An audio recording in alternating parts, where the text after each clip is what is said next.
पिता परमेश्वर का धन्यवाद हो आज के दिन के लिए, जो आज के दिन में मुझको अनुपम भैया में और शबनम ने चौथे वचन पर, क्रूस पर जो यीशु मसीह का चौथा वचन है उस पर बोलने के लिए मुझको न्योता दिया और मुझको चुना है। उसके लिए मैं प्रभु यीशु मसीह का तहे दिल से धन्यवाद करती हूँ। 7 बज गए हैं और आधे घंटे का समय है, इसलिए मैं 7 बजे उपस्थित हुई हूँ ये वचन को बोलने के लिए। आइए हम छोटी सी दुआ करेंगे। धन्यवाद हो पिता परमेश्वर, धन्यवाद हो पिता परमेश्वर। सच में पिता परमेश्वर, आज का दिन पिता परमेश्वर गुड फ्राइडे के रूप में हम जो मना रहे हैं उसको पिता परमेश्वर हम सैड फ्राइडे ना मनाएं। पिता परमेश्वर, यही दिन था पिता परमेश्वर कि हमारे पिता परमेश्वर उद्धार के जीवन के लिए आपने हमारे मार्ग को खोला। पुराने पिता परमेश्वर नियम से हमको मुक्तता दी पिता परमेश्वर, और हमें अनंत जीवन का मार्ग बताया पिता परमेश्वर। हम आपको बहुत बहुत धन्यवाद देते हैं पिता परमेश्वर। ये गुड फ्राइडे के दिन में पिता परमेश्वर जो भी पिता परमेश्वर विधियाँ की गई, जो भी 7 वचन आपने क्रूस पर से बोले, होने देना पिता परमेश्वर ये केवल और केवल आज के दिन के लिए हम इसे याद न रखें, बल्कि पिता परमेश्वर जितने भी वचन आपके द्वारा क्रूस पर बोले गए हैं ये बहुमूल्य वचन है पिता, जो हमारे पिता परमेश्वर जीवन को बदलने वाले हैं। और पिता परमेश्वर ये जीवन को बदलकर हमें अनंत जीवन के मार्ग पर पहुंचाने के लिए पिता परमेश्वर एक 7 सीढ़ियाँ हैं पिता परमेश्वर, जो 7 सीढ़ियों को पार करके पिता परमेश्वर हम आप तक पहुंचने के लिए पिता परमेश्वर अपने आप को तैयार कर सकते हैं। पिता परमेश्वर, हम आगरा मसीह मंडली के लिए धन्यवाद करते हैं कि उन्होंने ये वचन को बोलने के लिए आज हमको संधि दी। और पिता परमेश्वर, हम शबनम के लिए और अनुपम भैया के लिए दिल से आभारी हैं पिता परमेश्वर कि उन्होंने हमको भी पिता परमेश्वर आपके वचन को बोलने के लिए चुना। ये सारी विनती को प्रभु मैं आप ही के उद्धारकर्ता यीशु मसीह के नाम से मांगती हूँ, सुनिए और कबूल करिए। आमीन, आमीन, आमीन। पिता परमेश्वर का धन्यवाद हो आज के गुड फ्राइडे के अवसर के लिए। मैं पिता परमेश्वर को बहुत बहुत धन्यवाद करती हूँ। प्रेज द लॉर्ड भैया, मेरी तबीयत बिल्कुल अच्छी नहीं है, फिर भी मैंने आज के दिन को ये सोचकर पूरे परमेश्वर के सामने कबूल किया कि मेरा दुख कुछ भी नहीं है या मेरी पीड़ा कुछ भी नहीं है।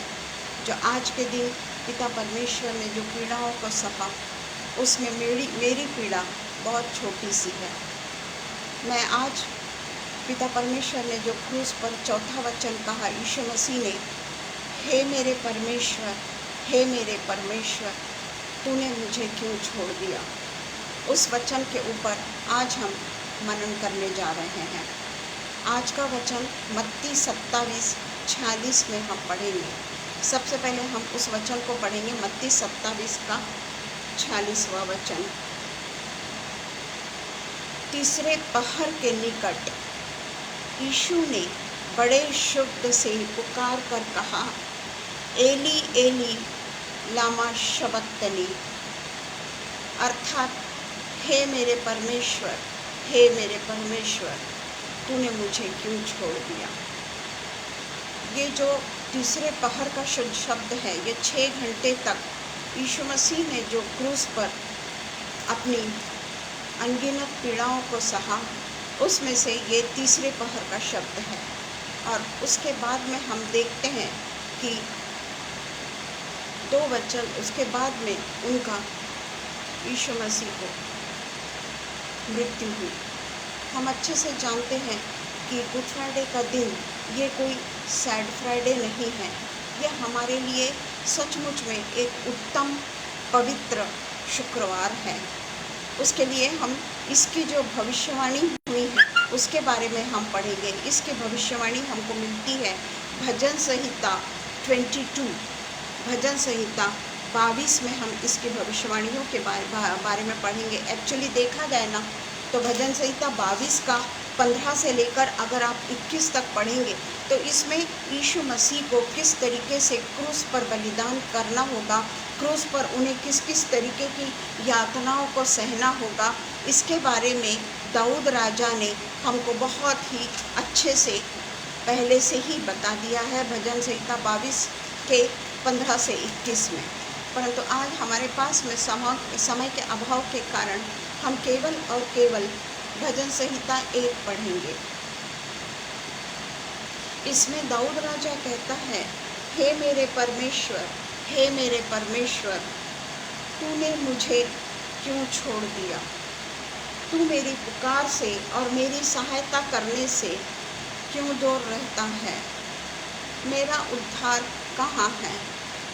हम ये परमेश्वर का जो वचन हमने पढ़ा, हम देखते हैं कि पहले के जो 3 वचन हैं कि हे पिता इन्हें क्षमा कर, और दूसरा वचन है, मैं तुझसे सच सच कहता हूँ कि तो आज ही मेरे साथ में स्वर्गलोक में होगा। और तीसरा जो वचन है कि हे नारी देख तेरा पुत्र, और उसको कहता है कि हे जो चेला है ये तेरी माता। इसमें हम देखते हैं कि यीशु मसीह का यहाँ पर अपने पिता से संबंध टूटा नहीं है। यहाँ वो अपने पिता परमेश्वर से जुड़े हुए हैं। जो गेत्सेमनी के बाग में परमेश्वर ने उनको एक स्वर्गदूत लिया था जो उनको सामर्थ्य पुरा रहा था, सामर्थ्य देता है। ये 3 वचन में हम देखते हैं कि किस तरीके से परमेश्वर यीशु मसीह के साथ थे। परंतु हम चौथे वचन में देखते हैं कि यहाँ पर तीसरे पहर के समय में वो कहते हैं, हे मेरे परमेश्वर, हे मेरे परमेश्वर, तूने मुझे क्यों छोड़ दिया? यहाँ वो पूरे तरीके से महसूस कर रहे हैं कि परमेश्वर उनके पिता ने उनको छोड़ दिया है। वो पिता परमेश्वर से दूर हो चुके हैं। वो अपनी पीड़ाओं को पूरी तरीके से समझ रहे हैं। आप ये मत सोचिएगा कि मैं गुड फ्राइडे के कारण बहुत नर्वस हूँ या मैं बहुत दुखी रूप से बोल रही हूँ, ऐसा नहीं है। मेरी तबीयत ठीक नहीं है। तो ये जो परमेश्वर का जो वचन है, यहाँ उनकी पीड़ाएं हम देखते हैं। हम उनकी पीड़ाओं को यहाँ पर देख रहे हैं कि परमेश्वर के ऊपर जो पीड़ाएं आई और वो उसको अब अनुभव कर रहे हैं। जिस तरीके से गेत्सेमनी के बाग में वो असहाय हो गए, व्याकुल हो गए, परेशान हो गए, और उन्होंने अपने पिता से बहुत ही गिड़गिड़ा के साथ में, बहुत ही व्याकुल होकर, बहुत ही अधीर होकर वो अपने पिता से कहते हैं कि हो सके तो ये कटोरा तो मुझसे छीन ले, फिर भी मेरी इच्छा नहीं तेरी इच्छा पूरी हो। इस तरीके से पिता परमेश्वर ने गेत्सेमनी बाग में प्रार्थना की और उनका पसीना खून बन के भूमि पर गिर पड़ा। और यहाँ हम देखते हैं कि पिता परमेश्वर ने उनको एक स्वर्गदूत के द्वारा सामर्थ्य देने का वचन दिया। और हम देखते हैं कि पिता परमेश्वर की ये इच्छा नहीं थी कि वो गेत्सेमनी बाग में अपने प्राणों को छोड़े, क्योंकि अगर खून बन के पसीना बहता है तो वो सीधा सीधा हार्ट फेल होता है। परंतु यहाँ पिता परमेश्वर ने अपने पुत्र से कहा कि ये मेरी योजना नहीं है। मेरी योजना तो केवल ये है कि तू गुलगुता के पहाड़ पर, गुलगुता की जगह पर जो खोपड़ी का स्थान कहलाता है, वहीं पर क्रूसिफिकेशन की जितनी भी रस्में हैं वहीं पे पूरी होती थी। और इसलिए परमेश्वर ने उनके लिए गेत्सेमनी बाग में मृत्यु नहीं होने दी। और उसके बाद में हम देखते हैं कि 3 जो शब्द हैं यीशु मसीह के क्रूस पर, वहाँ वो पिता परमेश्वर के साथ में उनका संबंध है। पर हम चौथे वचन में देखते हैं कि पिता परमेश्वर ने जब उनको छोड़ दिया, क्यों छोड़ा परमेश्वर ने उनको, क्यों छोड़ा पिता ने उनको? हमारे पास में ये सवाल आ सकता है कि ऐसा क्यों? उसका जवाब ये है कि हमारा परमेश्वर पाप को कभी नहीं देख सकता। वो पाप से दूर है, वो पाप के साथ में नहीं रह सकता। पाप से वो घृणा करता है। पापियों से नहीं पर वो पाप से घृणा करता है। और जब उसने देखा कि उसके पुत्र के ऊपर दुनिया का पाप, क्रिश्चियंस लोगों का नहीं, दुनिया का पाप जब उसके पुत्र पर आ पड़ा, वो पूरे तरीके से ऊपर से नीचे तक यीशु मसीह पापी हो गया। पाप में शरीर यीशु मसीह का हो गया और वो पाप में शरीर को लेकर उसे क्रूस पर की यातनाओं को सहना था और वो यातनाएं उसको पूरे तरीके से अपने जीवन में तीसरे पहर पे उसकी यातनाएं शुरू हो गई और अंधकार छा गया। ये हम जानते हैं, अंधकार छाना कोई ऐसी बात नहीं है, कहीं कभी भी अंधकार होता है, ऐसे बदली आती है, ये आती है, उसको आप अंधकार मत समझिए। इतना ज़्यादा अंधकार छा गया पृथ्वी पर। और हम देखते हैं कि जब कभी अगर समझ जाइए दिन के समय में अंधकार का छाना, ये ग्रहण के समय ही होता है। जब ग्रहण लग जाता है उसी समय पृथ्वी पर अंधकार छाता है। परंतु यहाँ पर परमेश्वर का इकलौता पुत्र हम सब के पापों को अपने ऊपर लेकर क्रूस की मृत्यु सह रहा था। और जब सारे पाप, मनुष्य जाति के सारे पाप यीशु मसीह पर आ गए, यीशु मसीह वो पापों से पूरे तरीके से लिप्त हो गया, तो पिता परमेश्वर ने अपने मुंह को पुत्र से फेर लिया। कोई भी अपवित्र चीज के पास में पवित्र चीज नहीं रह सकती। हम सब अपने जीवन को देख लें, इसमें से कोई भी अपवित्र चीज के साथ में पवित्र पिता, पवित्र परमेश्वर नहीं रह सकता। उसने अपने पुत्र को भी ऐसे समय में उससे भी मुंह फेर लिया। और इसलिए पिता परमेश्वर का ये वचन है, एली एली लामा शबक्तनी, हे मेरे पिता तूने मुझसे मुंह क्यों फेर लिया। उसने महसूस किया इस चीज़ को कि परमेश्वर ने उससे मुंह को फेर लिया है। पाप क्या है हम पढ़ेंगे 1 पीटर 2:21-25। पहला पत्रस 21 दूसरा अध्याय और उसका 21 से हम पढ़ेंगे। पहला पत्रस जरा मुझे काफ़ी तकलीफ है।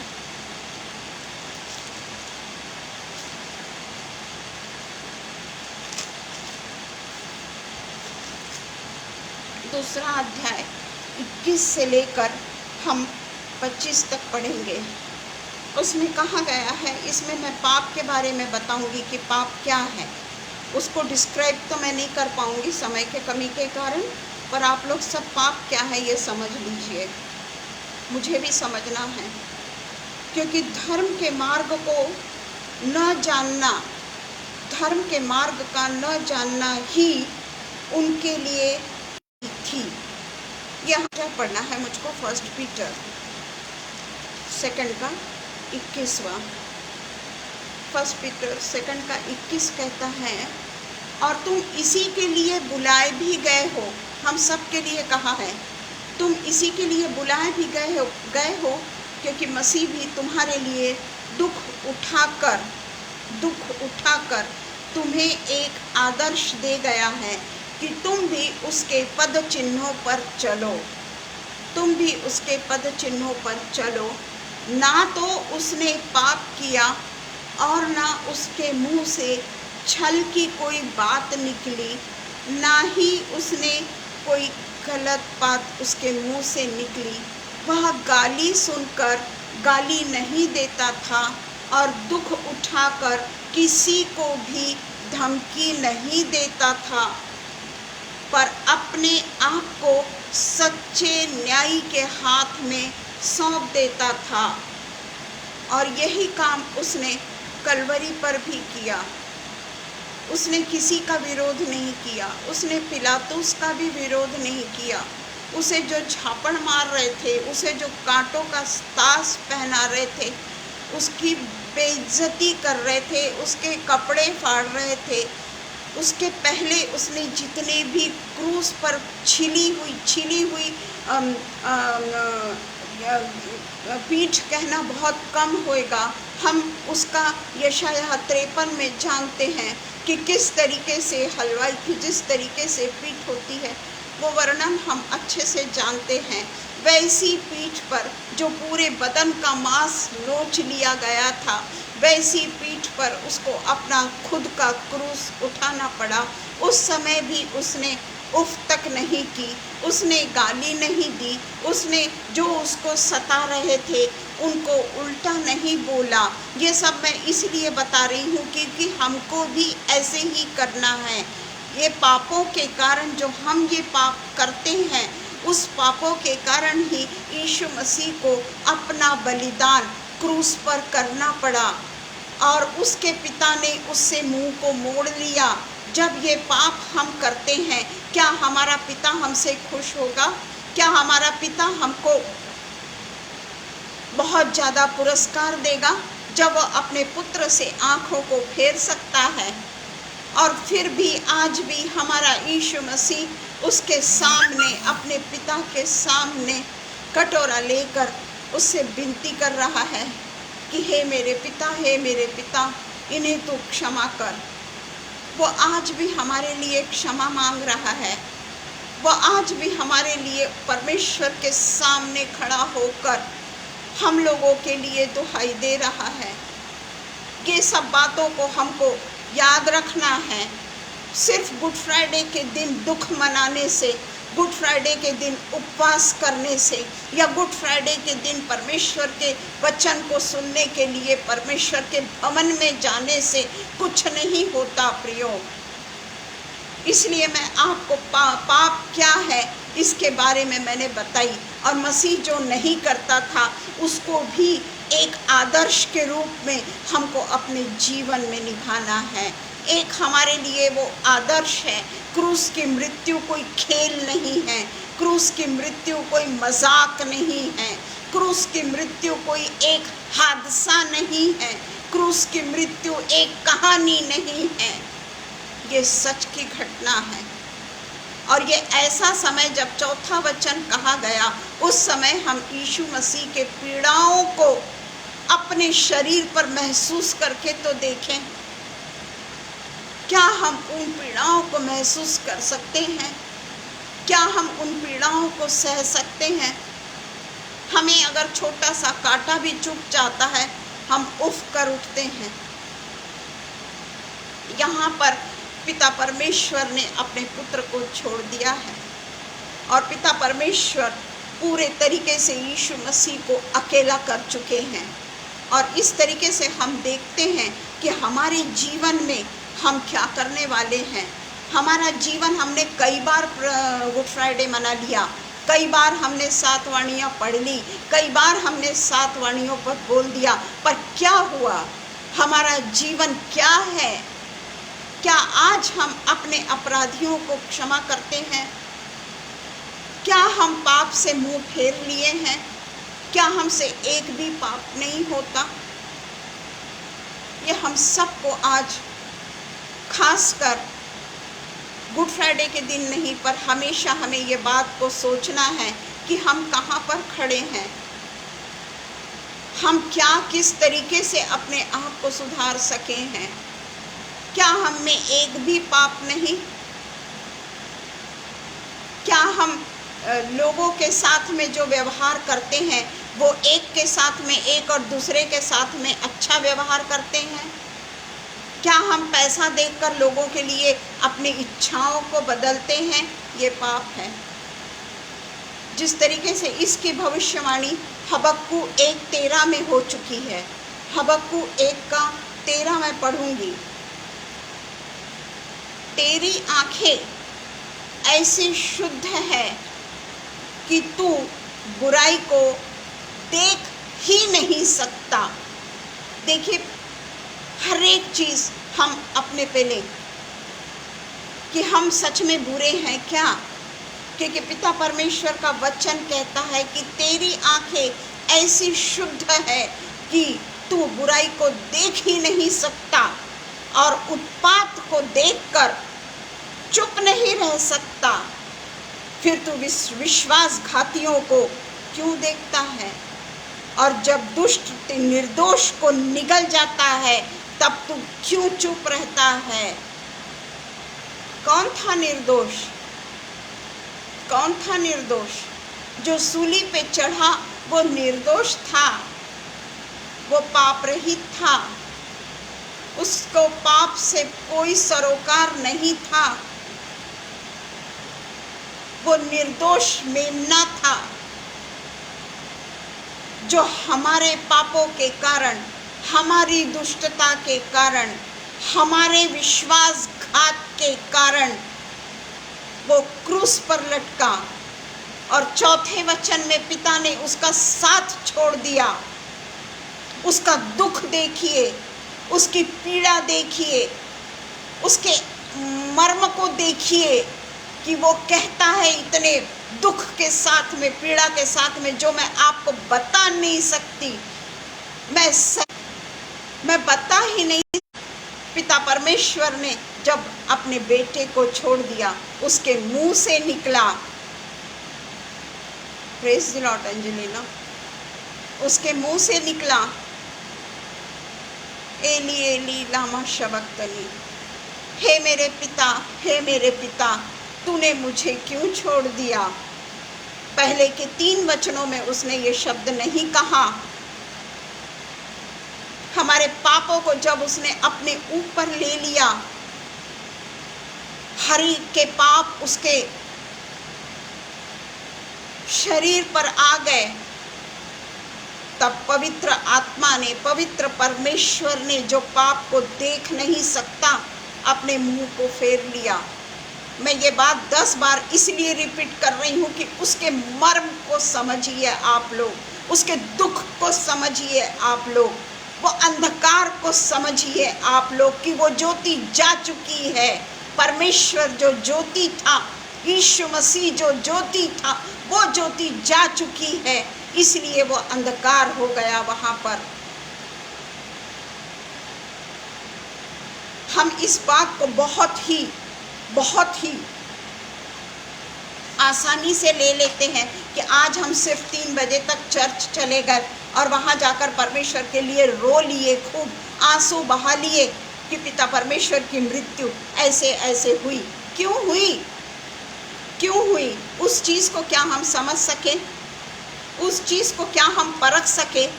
सिर्फ रोने से नहीं होता, दुख मनाने से नहीं होता, पर वो पिता परमेश्वर थे, उनके ऊपर मौत राज्य नहीं कर सकती थी। इसलिए पिता यीशु मसीह मरे हुओं में से जी उठे। उनको तो मालूम था कि तीसरे दिन वो जी उठने वाले हैं, फिर भी उनका मन व्याकुल हुआ। वो जानते थे कि किस तरीके से पिता मुझको छोड़ देगा।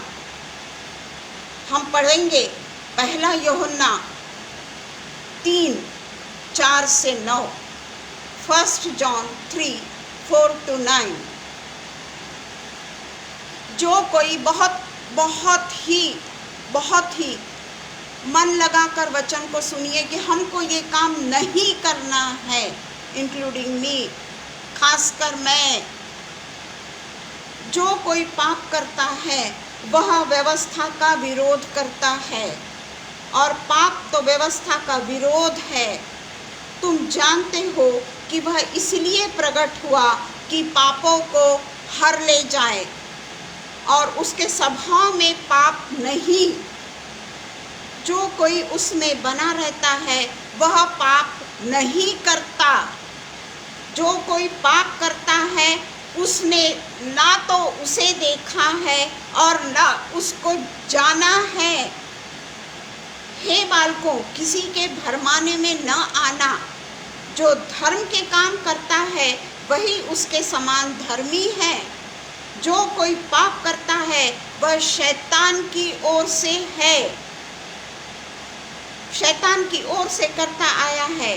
परमेश्वर का पुत्र इसलिए प्रकट हुआ कि शैतान के कामों को नाश करे, और उसने क्रूस पर शैतान के कामों का नाश किया और उसका खुल्लम खुल्ला मजाक उड़ाकर ईस्टर के दिन, रिजरेक्शन के दिन, ईस्टर नहीं, रिजरेक्शन के दिन वो जी उठा।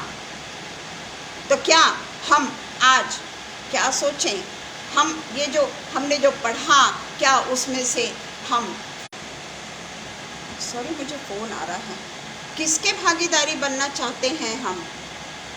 सिर्फ रोने से, चर्च में जाकर रोने से कुछ नहीं होता। हर साल हम चर्च में जाकर रोते हैं ना, और हर साल हम फिर से उसी के थोड़ी देर बाद में पाप कर बैठते हैं हम। सोचिए इस बारे में कि क्या करते हैं हम। लेवी व्यवस्था में पाप बलि चढ़ाने का वर्णन है, परंतु नए नियम में एक ही बार यीशु मसीह ने अपने पाप को, अपने जीवन को कुर्बान किया, और इसके बाद में उसकी कुर्बानी शेष नहीं। अब वो आकर हमारे लिए फिर से कुर्बानी नहीं देगा। एक ही बार उसने अपने शरीर की कुर्बानी दे दी। इब्रानियों 9:22 में लिखा हुआ है। सच तो यह है कि व्यवस्था के अनुसार प्रायः सब वस्तुएं लहू के द्वारा शुद्ध की जाती थी, जैसा मैंने लेवी व्यवस्था 4 में आपको बतलाया। पाप को किस तरीके से शुद्ध किया जाता था? पशुओं के लहू से शुद्ध किया जाता था, और बिना लहू बहाए पापों की क्षमा नहीं। हमारे पिता परमेश्वर ने हमारे लिए यही सोचा कि हर समय के बलिदान से ये मनुष्य जाति मेरे पास नहीं आ सकती, इसलिए उसने अपने इकलौते पुत्र को हमारे लिए कुर्बान कर दिया, उससे मुंह फेर लिया, छोड़ दिया उसको। कोई स्वर्गदूत उसकी सामर्थ को नहीं दे रहा था उस समय, कोई स्वर्गदूत उसे सामर्थ नहीं दे रहा था उस समय, और इसलिए यीशु मसीह ये वचन को कहते हैं। ये वचन बहुत महत्वपूर्ण है, सातों वचन बहुत महत्वपूर्ण हैं, पर ये हमारे लिए इसलिए महत्वपूर्ण है कि फिर से हम पुराने मनुष्यत्व में, शनिवार को तो छोड़िए, आज ही शाम से तो नहीं आ गए। ये याद रखना है हमको कि हमका हमारे पाप के हाथों हम बिक नहीं गए हैं। अब हम पाप के लिए पूरे तरीके से छूट गए हैं, और इसलिए दुनिया में जो पाप है उसके बाद में अब कोई भी प्रायश्चित नहीं, अब कोई भी कुर्बानी नहीं, अब कोई भी 7 वचन नहीं। उसको सिर्फ रटना नहीं है हमको, उसके ऊपर रोना नहीं है हमको। वो परमेश्वर की योजना के अनुसार परमेश्वर ने एक ही बार हमको शुद्ध करने के लिए ये बलिदान को दे दिया, और इसलिए हम देखते हैं एक ही प्रश्न है कि क्या आज भी मैं परमेश्वर को ठट्टों में उड़ा रही हूँ? ये सबको सोचना है, सबको सोचना है कि शुक्रवार को मैं रोई, शुक्रवार को मैंने खाना नहीं खाया, शुक्रवार को मैं चर्च में गई, शुक्रवार को मैंने 7 वचन को सुन ली, पर क्या आज भी मैं परमेश्वर को ठट्टों में उड़ा रही हूँ? क्या आज भी मैं परमेश्वर के वचनों को अपने पांव तले रौंद रही हूँ? उसके बाद में कोई बलिदान शेष नहीं, कोई बलिदान शेष नहीं। इसलिए हमें चाहिए कि हम अपने पापमय जीवन से अलग हो जाए। ये जो हे मेरे परमेश्वर तूने मुझे क्यों छोड़ दिया, ये वचन हमको बोलना चाहिए, क्योंकि पिता परमेश्वर तो हमको छोड़ता ही नहीं ना। हमको क्या समझ में आएगा कि पिता परमेश्वर ने हमको छोड़ दिया? वो तो हमको सदा हमारे लिए पिता से प्रार्थना करता है कि इन्हें क्षमा कर, इन्हें क्षमा कर, 1 साल और दे देना पिता, 1 साल और दे देना पिता, मैं इनके लिए इनको झाड़ में पानी डालूंगा और अच्छा फल लाऊंगा, जिसमें बहुत सारे वृक्ष में बहुत सारे फल आएंगे। ये जीवन है हमारा। अंजीर का पेड़ है हम। अंजीर का पेड़ इजराइलियों को दिखाता है। तो आज जो ये वचन, हम 7 वचन जो सुन रहे हैं ना, उसको ठट्टों में मत उड़ाइए, उसको पांव तले मत रौंदिए, क्योंकि हम देखते हैं कि यीशु मसीह एक तरफ से तो मनुष्य का पुत्र था, परंतु वो यहाँ पर जब मनुष्य का पुत्र बन के आया, उस समय वो परमेश्वर का भी पुत्र था। ये बात याद रखिए, वो मनुष्य का पुत्र जरूर था, पर वो परमेश्वर का भी पुत्र था। इसलिए एक ही वचन अभी मैं पढ़ूंगी, क्योंकि 7:30 हो रहा है। उसमें इतने छोटे समय में तो हम बोल नहीं सकते, परंतु सब वचन पूरे होने हैं। 19 का 30 में पढ़ के मैं ये प्रार्थना में जाएंगे हम। 19 का 30, पूरा हुआ, ये वचन आगे बोला जाएगा, पूरा हुआ और सिर झुकाकर प्राण त्याग दिए। मेरा केवल इसके लिए यही बोलना है कि उसकी मौत कोई नहीं हो सकता, कोई उसकी मौत नहीं ले सकता था। यीशु मसीह को कोई नहीं मार सकता था, क्योंकि वह जरूर मनुष्य का पुत्र था यहाँ पर, परंतु वो परमेश्वर का भी पुत्र था। उनको मारना असंभव था। यीशु मसीह ने खुद अपने प्राणों को दिया। पूरा हुआ बोलकर उसने अपने प्राणों को समर्पित किया। वो मरा नहीं खुद, उसकी मौत ऐसी किसी के द्वारा नहीं हुई, बल्कि उसने अपने सर झुकाकर अपने प्राण त्याग दिए। ये चीज़ को हम याद रखें, ये चीज़ को हम याद रखें। उसकी मृत्यु की पीड़ाएं जो बतलाई गई है, अभी तक 3 पीड़ाएं, और ये मैं चौथा आपको बता रही हूँ। हे मेरे परमेश्वर, हे मेरे परमेश्वर, तूने मुझे क्यों छोड़ दिया। ये मृत्यु के पहले का जो उसने अभिवचन कहा, उस समय परमेश्वर ने उसे छोड़ दिया था। इसलिए हमारे लिए अभी हमको पाप से पूरे तरीके से अनभिज्ञ हो जाना है। पाप को हम जानते ही नहीं, इस तरीके का जीवन हमको जीना है। पाप में शरीर लेकर अब अगर हम जीते हैं, हमको मालूम है पाप क्या है, तो भी अगर हम पाप करते हैं तो हमारे लिए अनुग्रह का काल नहीं। इसलिए ये वचन जो पिता परमेश्वर ने क्रूस पर चौथी वाणी कही, ये बहुत ही महत्वपूर्ण है। आइए हम प्रार्थना करें। Hallelujah, hallelujah, hallelujah, hallelujah, hallelujah. हे अति दयालु सर्वशक्तिमान परमेश्वर प्रेमी पिता, सच में पिता परमेश्वर, हम आपके सिंहासन के सामने आते हैं पिता परमेश्वर, और आज के दिन के लिए हम आपको सच में धन्यवाद करते हैं पिता, कि पिता परमेश्वर ऐसे ही हम गुड फ्राइडे के रास्ता ना देखते रहें पिता, कि गुड फ्राइडे आएगा और फिर हम पापों की क्षमा मांग लेंगे। गुड फ्राइडे आएगा और फिर हम 7 वचन पर बोलकर फिर से हम पाप करने के लिए मुक्त हो जाएंगे। ये पिता परमेश्वर इजरायलियों का जीवन हम ना जिए पिता परमेश्वर, बल्कि पिता परमेश्वर हम ये हमेशा याद रखें कि हमारे पिता ने अपने आप को हमारे लिए कुर्बान किया, और वो खुद परमेश्वर है, इसलिए वो तीसरे दिन जी उठा। पिता परमेश्वर, वो रिजरेक्शन डे मनाने के पहले हम पूरे तरीके से अपने आप को आप पर न्यौछावर करने वाले हो जाए, हम आपको पवित्र बलिदान देने वाले हो जाए, और पाप में शरीर से पिता परमेश्वर हम अपने आप को पूरे तरीके से अलग कर दे। कोई हमारा इंसल्ट नहीं, कोई हमारा पिता परमेश्वर लोगों से बैर नहीं, कोई लोगों से रिवेंज फुल एक्टिविटी हम ना करें पिता परमेश्वर।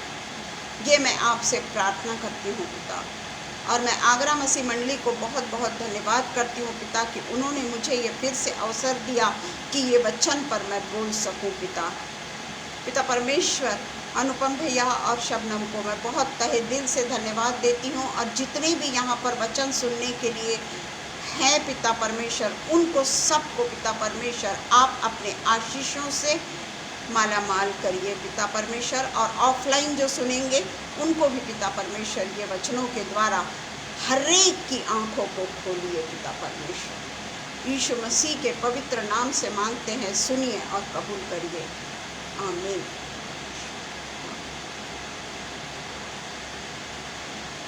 Praise the Lord everyone.